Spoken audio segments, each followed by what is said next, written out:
Take that, don't fetch it. What about that? That is close. Oh, edge taken. 100. It's a good shot from Greenwich. He's hit that right in the middle. In the air, oh, he's dropped it. Oh no, he's got it. What a good catch. That's so great. Oh, that's 12. I think that might just get there for 6, and it is. And he's lifted that over the top of long off, and that's a big hit. That's a huge hit.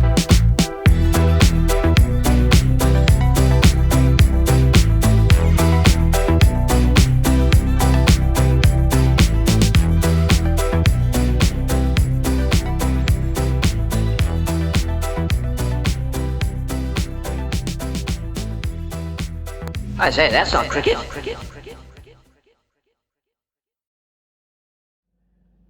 Actually, it is cricket.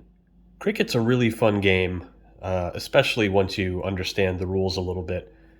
It took several different occasions of people attempting to explain the rules to me before I finally got it, and much like baseball and I'm sure other sports, the more of it you watch, knowing some of the basics of the rules, the more of an understanding you gain.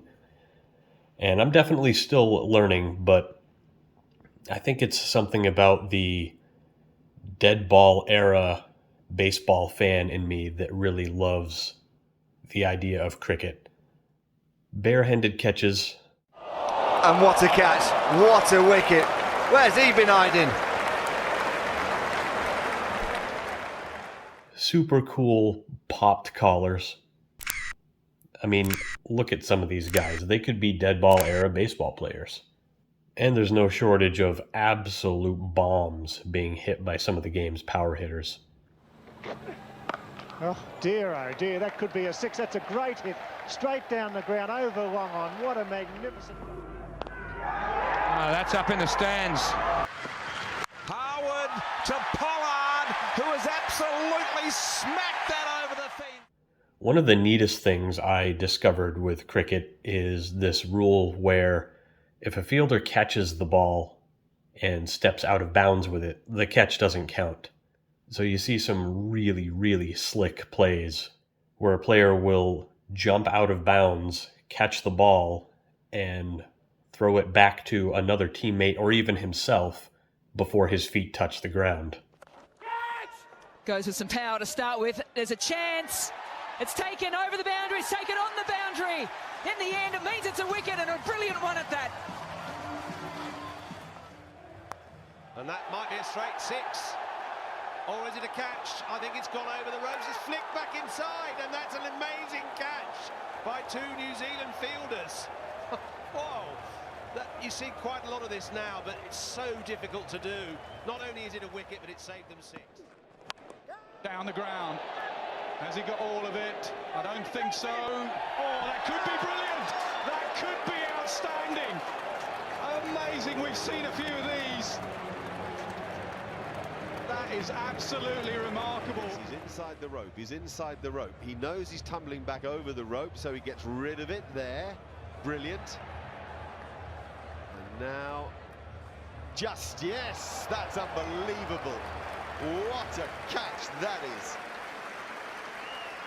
Quite brilliant. Well, you've got to watch this again, haven't you? He is some cricketer, that Maxwell. Anyway, I'm enjoying my foray into cricket over the past couple of years, and I've started collecting some cards, and I thought that early English and Australian cricket best sort of embodied my interest. So what I've started doing is putting together a collection of cards of English and cricket Hall of Famers. The ICC maintains a cricket Hall of Fame. My criteria was that they have cards of their playing career prior to World War II. Somewhat arbitrary, but gave me some place to sort of focus on. And some of the real early guys are pretty tough. But let me walk you through what I've got so far. I'm getting real close. The first thing I'll show you are a few cards from the 1908 Wills Cigarettes set. This is Jack Hobbs, actually the first cricketer to be knighted, which is pretty cool, and sort of regarded as one of England's greatest hitters. Also from the 1908 Wills cigarette set, we've got Wilfred Tuffy Rhodes and Sidney Barnes.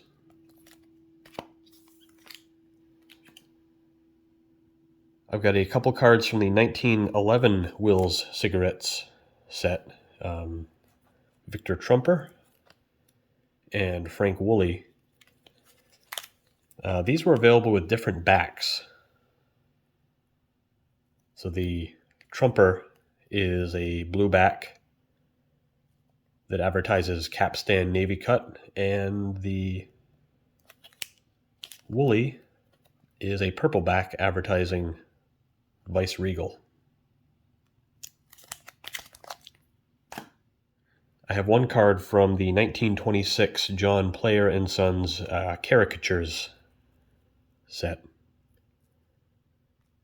This is Frank Wooley again. It's kind of a neat set.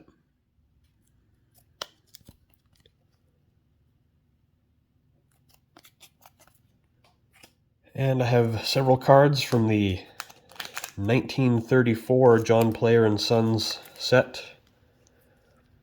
We've got Wally Hammond, Jack Hobbs again. He had a fairly long career. Harold Larwood, Herbert Sutcliffe, Don Bradman. This is my earliest Don Bradman card. Widely regarded as the best hitter in the history of the game. His stats are absolutely absurd. His hitting records look just about as unbreakable as Rickey Henderson's stolen base record.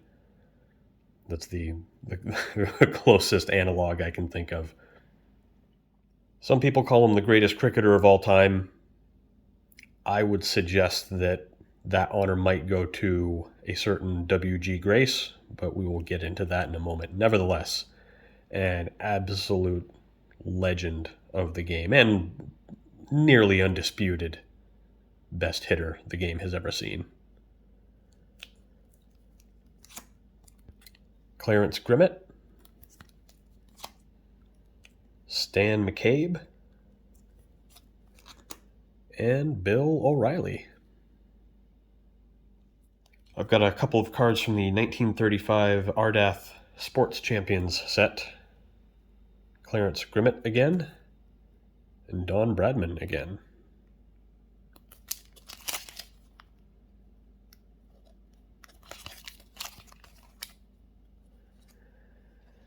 And I have a couple of cards from the 1938 John Player and Sons set. Dennis Compton, unless I'm terribly mistaken, that is his earliest card. And Len Hutton. I have another cricket card that is no player in particular, but this is from the iconic 1878 Huntley and Palmer's biscuit card set. This set's probably most well known for the baseball card that is in it. I suppose you might be able to call it the earliest baseball card that was made. I'd like to pick up that card someday, but don't currently have it. There are two types of this card. Type 1 is known as a full bleed, with the image spreading all the way to the borders all around, where Type 2 has this semicircular crop to the image. The baseball card is only in the Type 1 set. This obviously is the Type 2 cricket. There is a Type 1 cricket card as well, which I will pick up at some point. I've read that the Type 2s are a bit rarer. I don't know how true that is, but really neat early card. I have some other memorabilia as well. This is an ad clipping from 1893 showing William Gunn, not a Hall of Fame cricketer, but definitely a big star from back in the day. Advertising harnesses electropathic belt. Completely bizarre and very cool. This interesting one is from 1880. This is George Frederick Grace, younger brother of W.G. Grace. And from 1896, this cartoon featuring W.G. Grace and also Albert Trott and Robert Abel. I guess this is the only piece of memorabilia I have that are technically from Grace's playing days, barely. But I do have a few more items of his. Start off with a couple of the newer ones. These are from 1901. These are from the Ogden's Tabs set. This card is from Series A, which seems to be a bit more common. And then this card from Series D.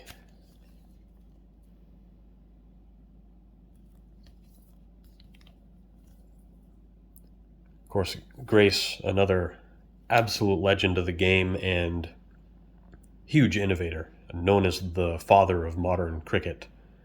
I would propose that he's the greatest cricketer of all time simply because the game wouldn't be what it is today if it wasn't for him. He was a huge celebrity personality. The most similar player I can think of in baseball would be Babe Ruth. You know, as far as personality and celebrity status, he was that. And yet he was a big innovator of the game, as well as an incredibly talented player. So he's almost like if you rolled Babe Ruth and A.J. Spalding into one guy.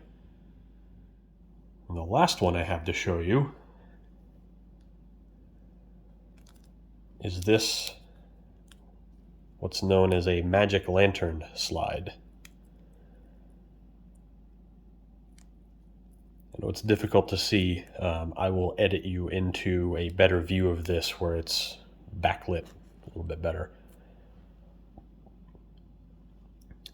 This is a Coco advertisement, and this might be one of a series of slides that gives some more context, like there might have been another slide before or after this that had more details about the Coco they were advertising, because it doesn't say on here what Coco they're actually advertising, so it doesn't seem like a very effective advertisement. It says the finest cricketer and the finest Coco of the century. Now, given that Grace stopped playing, I believe 1899 was his last year, I'm going to assume that they're referring to the 19th century, and I'm also assuming that they wouldn't be making these claims significantly prior to that century ending. So I'm guessing this slide is from the very late 1800s or very early 1900s. So I'm still trying to do some research on this to figure out exactly what it is, you know, what Coco it's advertising, and roughly when it might be from.